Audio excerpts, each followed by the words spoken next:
Have you ever found yourself saying yes when you really wanted to say no? Or bending over backwards to keep everybody happy, except yourself? Well, you're not alone. Today, we're diving into the psychology of people-pleasing, why we do it, where it comes from, and how to break free from it. My name is Thomas Winterman, and I'm a licensed mental health counselor who has been in private practice for more than 8 years. Let's talk therapy.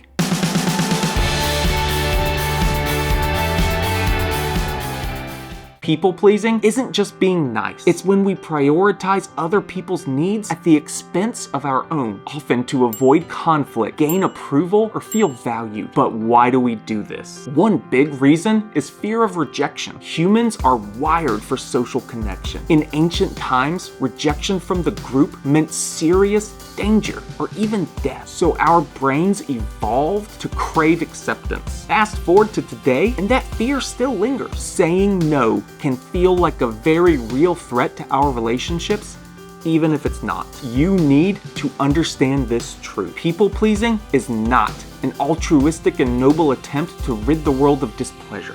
And it's not even about being nice. People-pleasing is about you. It's about the self. People-pleasing is a defensive tactic that is employed to protect the self from feeling disappointment from others. I know it sounds contradictory, but people-pleasing is way more about the self than other people. If you grew up in a household where love felt conditional, where you were praised for being good, but criticized for expressing your needs, you might have learned that pleasing others while at the same time putting your own needs down is a very safe way of being. It can also stem from an adaptive response to a traumatic experience. If you have experienced emotional neglect or unpredictable relationships, you might default to people-pleasing as a survival strategy. So what's the problem with pleasing other people anyways? Pleasing other people really isn't the issue at all, because pleasing others is just fine. The real issue is that people-pleasing involves pleasing others at the expense of self, and that's the real cost, the expense to the self. This often leads to burnout, resentment, and even loss of identity.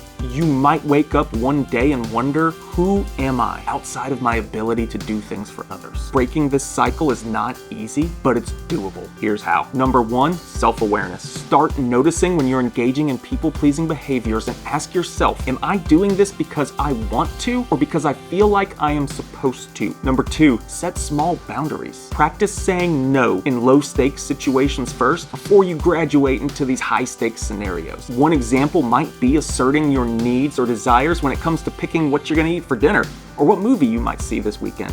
Those are relatively low-stakes situations. Number 3, learn to tolerate discomfort. The perception of rejection or disapproval may be scary at first, but it gets easier over time. Trust me. You have to learn to exist with that discomfort, and the gains from doing that are tremendous. Number 4, reframe your mindset. Go ahead and eliminate the word nice from your vocabulary. I mean it. Forget being nice and focus on 2 words instead: kind and compassionate. Nice means saying yes when you really want to say no. Kind means politely saying no, but still making efforts to maintain the relationship in other ways. Saying no isn't rude.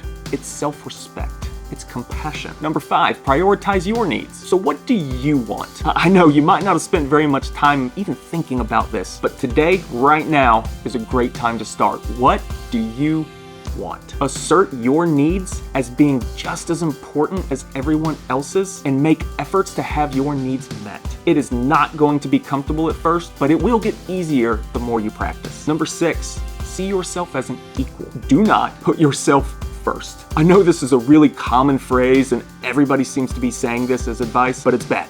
Don't do it. Don't put yourself first. What I want you to do instead is start seeing yourself and treating yourself equal to everybody else. You already treat every other person with such deference and respect that if you start treating yourself as an equal, you're gonna be right up there with them and having your needs met. You don't have to be first to get your needs met. Just put yourself equal with everybody else. You certainly do not belong below every other person. At the end of the day, you deserve relationships that respect you and not just what you can do. So the next time you catch yourself people-pleasing, just remember that you are equally as important as every other human being, and you're gonna start treating yourself that way. Who you are is not your fault, but it is your responsibility.